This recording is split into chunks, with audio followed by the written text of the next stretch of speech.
पुराणों के अनुसार वैशाख के महीने में भगवान विष्णु की आज्ञा से जन कल्याण हेतु जल में समस्त देवी देवता निवास करते हैं। एक प्रसंग के अनुसार जब एक बार राजा अम्बरीश दीर्घ काल तक तप के बाद गंगा तीर्थ की ओर जा रहे थे। मार्ग में उन्हें देवर्षि नारद जी के दर्शन हुए। विनय पूर्वक राजा ने देवर्षि से प्रश्न किया, देवर्षि, ईश्वर ने प्रत्येक वस्तु में किसी श्रेष्ठ कोटि की रचना की है, लेकिन मांसों में कौन सा मांस सर्वश्रेष्ठ है? इस पर नारद जी ने कहा, जब समय विभाजन हो रहा था उस समय ब्रह्मा जी ने वैशाख को अत्यंत पवित्र सिद्ध किया। वैशाख मास सब प्राणियों की मनोकामना को सिद्ध करता है। धर्म, यज्ञ, क्रिया और व्यवस्था का सार वैशाख मास में है। संपूर्ण देवताओं द्वारा पूजित एवं भगवान विष्णु को सर्वाधिक प्रिय है। अम्बरीश बोले, मुनि श्रेष्ठ, आपने बड़ी अच्छी बात बताई, इसके लिए आपको धन्यवाद है। आप संपूर्ण लोकों पर अनुग्रह करने वाले हैं। आपने भगवान विष्णु के सगुण एवं निगुण ध्यान का वर्णन किया। अब आप भक्ति का लक्षण बतलाइए। साधुओं पर कृपा करने वाले महर्षि, मुझे यह समझाइए कि किस मनुष्यों को कब, कहाँ, कैसी और किस प्रकार भक्ति करनी चाहिए। सूत जी कहते हैं, राजाओं में श्रेष्ठ महाराज अम्बरीश के ये वचन सुनकर देवर्षि नारद जी को बड़ी प्रसन्नता हुई। वे उनसे बोले, राजन सुनो, भगवान की भक्ति समस्त पापों का नाश करने वाली है। मैं तुमसे उस भक्ति का भली भांति वर्णन करता हूँ। भक्ति अनेकों प्रकार की बताई गई है। मानसी, वाचिकी, की, लौकिकी, वैदिकी तथा अध्यात्म की। ध्यान धारण, बुद्धि तथा वेदार्थ के चिंतन द्वारा जो विष्णु को प्रसन्न करने वाली भक्ति की जाती है उसे मानसी भक्ति कहते हैं। दिन रात अविश्रांत भाव से वेद मंत्रों के उच्चारण, जप तथा आरण्यक आदि के पाठ द्वारा जो भगवान की प्रसन्नता का संपादन किया जाता है उसका नाम वाचिकी भक्ति है। व्रत, उपवास और नियमों के पालन तथा पांचों इंद्रियों के संयम द्वारा की जाने वाली आराधना शरीर से साध्य होने के कारण काय की भक्ति कही गई है। यह सब प्रकार की सिद्धियों का संपादन करने वाली है। पाठ, अर्घ्य आदि उच्चार, नृत्य, वाद, गीत, जागरण तथा पूजन आदि के द्वारा जो भगवान की सेवा की जाती है उसे लौकिकी भक्ति कहते हैं। ऋग्वेद, यजुर्वेद और सामवेद के जप संहिताओं के अध्ययन आदि का हविष्य की आहुति, यज्ञ, यज्ञादि के द्वारा की जाने वाली उपासना का नाम वैदिकी भक्ति है। विज्ञ पुरुषों ने अमावस्या, पूर्णिमा तथा विष्णु तुला और मेष की संक्रांति आदि के दिन जो याग करने का आदेश दिया वह वैदिकी भक्ति का साधन। मैं योग्य जन आध्यात्मिकी भक्ति का भी वर्णन करता हूँ, सुनो।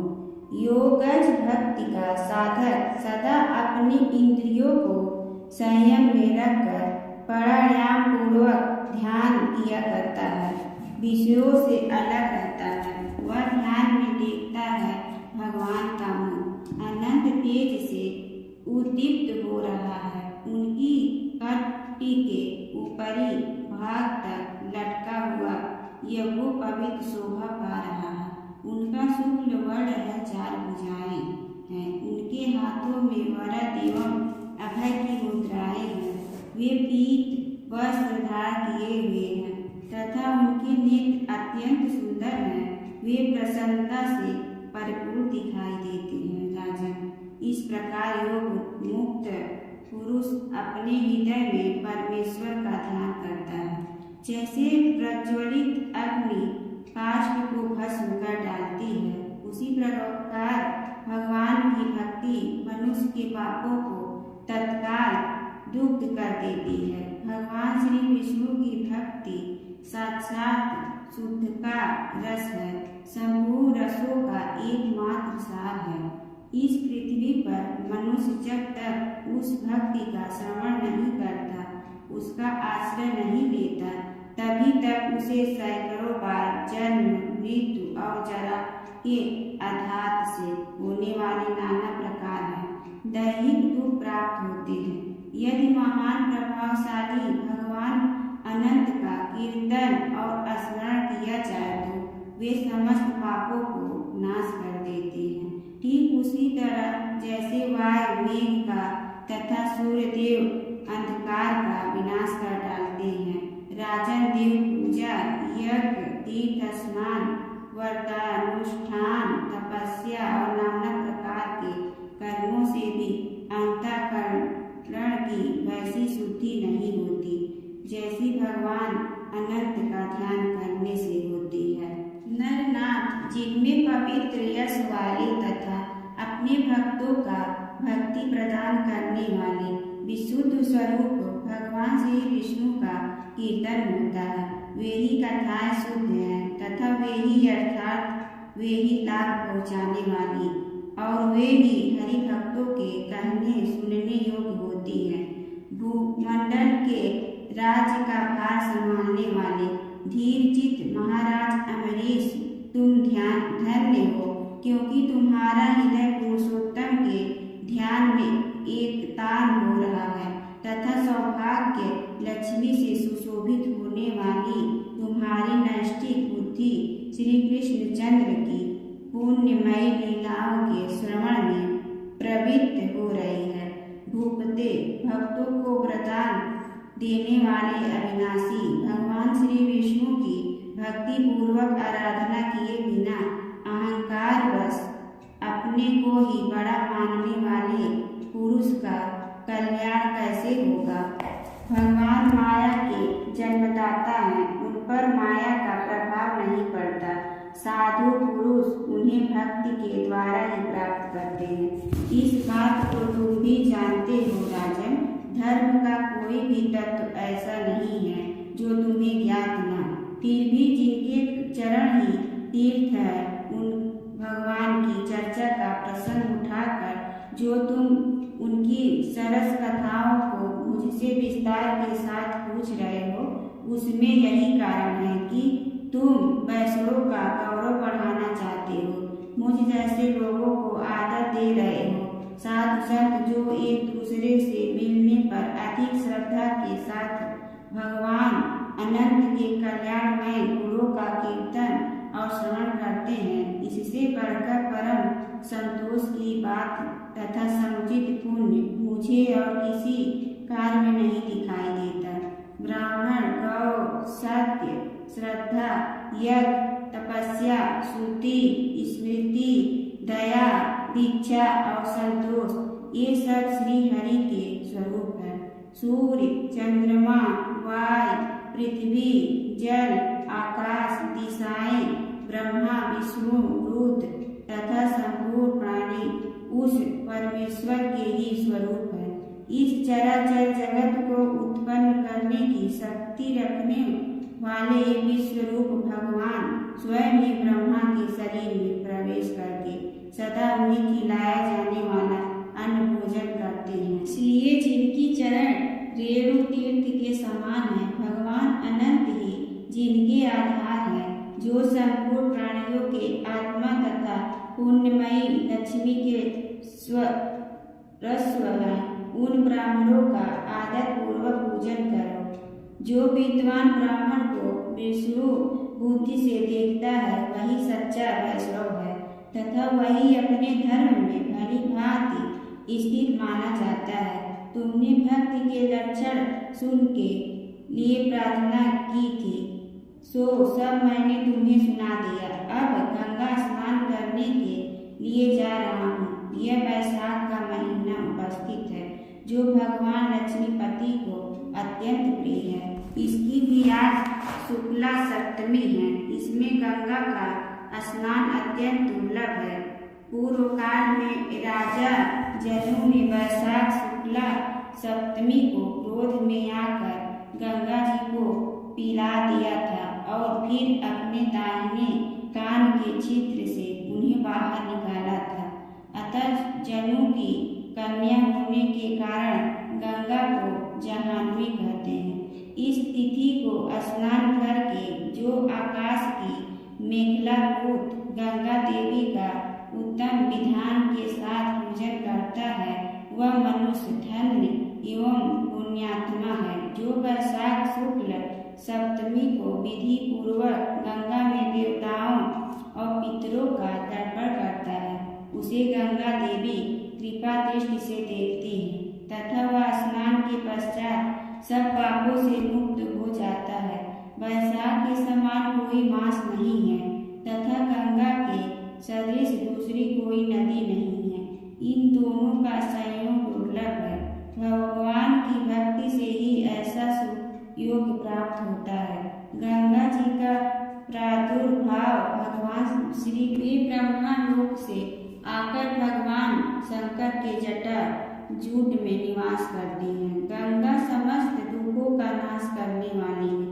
वे अपने 3 स्रोतों से निरंतर प्रभावित होकर तीनों लोकों को पवित्र करती रहती हैं। उन्हें स्वर्ग पर चढ़ने के लिए सीढ़ी माना गया है। वे सदा आनंद देने वाली, नाना प्रकार के पापों को हरने वाली, संकट से तारने वाली, भक्तजनों के अंतःकरण में दिव्य प्रकाश फैलाने की लीला से सुशोभित होने वाली, सगर के पुत्रों को मोक्ष प्रदान करने वाली, धर्म मार्ग में लगाने वाली तथा 3 मार्गों से प्रभावित होने वाली गंगा देवी तीनों लोकों का श्रृंगार है। वे अपने दर्शन, स्पर्श, स्नान, कीर्तन, ध्यान और सेवन से हजारों पवित्र तथा अपवित्र पुरुषों को पावन बनाती रहती हैं। जो लोग दूर रहकर भी तीनों समय गंगा गंगा गंगा इस प्रकार उच्चारण करते हैं उनके 3 जन्मों का पाप गंगा जी नष्ट कर देती हैं। जो मनुष्य 1000 योजन दूर से भी गंगा का स्मरण करता है वह पापी होने पर भी उत्तम गति को प्राप्त होता है। राजन, वैशाख शुक्ल सप्तमी को गंगा जी का दर्शन विशेष दुर्लभ है। भगवान विष्णु और ब्रह्मा लोग की कृपा से उस दिन उनकी प्राप्ति होती है। माधव वैशाख के समान महीना और माधव विष्णु के समान कोई देवता नहीं, क्योंकि पाप के समुद्र में डूबते हुए मनुष्य के लिए माधव ही जहाज का काम देते हैं। माधव मास में जो भक्ति पूर्वक दान, जप, हवन और स्नान आदि शुभ कर्म किए जाते हैं उनका पुण्य अक्षय तथा 100 करोड़ गुना अधिक होता है। जिस प्रकार देवताओं में विश्वात्मा भगवान नारायण देव श्रेष्ठ हैं, से जप करने योग मंत्रों में गायत्री सबसे उत्कृष्ट है, उसी प्रकार नदियों में गंगा जी का स्थान सबसे ऊंचा है। जैसे संपूर्ण स्त्रियों में पार्वती, तपने वालों में सूर्य, लभों में आरोग्य लाभ, मनुष्यों में ब्राह्मण, पुण्यों में परोपकार, विद्याओं में वेद, मंत्रों में प्रणव, ध्यानों में आत्मचिंतन, तपस्याओं में सत्य और स्वधर्म पालन, शुद्धियों में आत्मशुद्धि, दानों में अभय दान तथा गुणों में लोभ का त्याग ही सबसे प्रधान माना गया है। उसी प्रकार सब मासों में वैशाख मास अत्यंत श्रेष्ठ है। पापों का अंत वैशाख मास में प्रातः स्नान करने से होता है। अंधकार का अंत सूर्य के उदय से तथा पुण्यों का अंत दूसरों की बुराई और चुगली करने से होता है। राजन, कार्तिक मास में जब सूर्य तुला राशि पर स्थित हो उस समय जो स्नान, दान आदि पुण्य कार्य किया जाता है उसका पुण्य परार्ध गुना अधिक होता है। माघ मास में जब मकर राशि पर सूर्य हो तो कार्तिक की अपेक्षा भी 1000 गुना उत्तम फल होता है। और वैशाख मास में मेष की संक्रांति होने पर माघ से भी 100 गुना अधिक पुण्य होता है। वे ही उस पुण्यात्मा और धन्य हैं जो वैशाख मास में प्रातःकाल स्नान करके विधि विधान भगवान लक्ष्मीपति की पूजा करते हैं।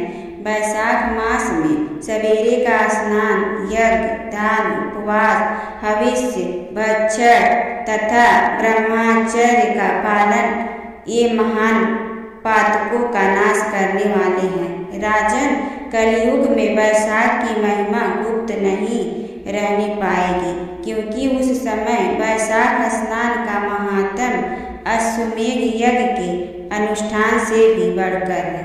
कलयुग में परम पावन अश्वमेध यज्ञ का अनुष्ठान नहीं हो सकता। उस समय वैशाख मास का स्नान ही अश्वमेध यज्ञ के समान विहित है। कलयुग के अधिकांश मनुष्य पापी होंगे, उनकी बुद्धि पाप में ही आसक्त होगी, अतः वे अश्वमेध के पुण्यों को, जो स्वर्ग और मोक्ष रूप फल प्रदान करने वाला है, नहीं जान सकेंगे। उस समय के लोग अपने पापों के कारण नरक में पड़ेंगे। अतएव कलयुग के लिए अश्वमेध का प्रचार कम कर दिया गया है और उसके स्थान पर वैशाख मास के स्नान का विधान किया गया है। बोलो विष्णु भगवान की जय, हरि महाराज की जय। जय जगदीश हरे स्वामी, जय जगदीश हरे। भक्त जनों के संकट क्षण में दूर करे, ओम जय जगदीश हरे। जो ध्यावे फल पावे, दुख बिनले मन का, सुख संपत्ति घर आवे, कष्ट मिटे तन का, ओम जय जगदीश हरे। मात पिता तुम मेरे, शरण कहूँ किसकी, तुम बिन और न दूजा, आस करूँ जिसकी, ओम जय जगदीश हरे। तुम पूर्ण परमात्मा, तुम अंतर्यामी, पार ब्रह्म परमेश्वर, तुम सबके स्वामी, ओम जय जगदीश हरे। तुम बिंदा के सागर, तुम पावन करता, मैं मूर्ख कर काम, कृपा करो भरता, ओम जय जगदीश हरे। तुम हो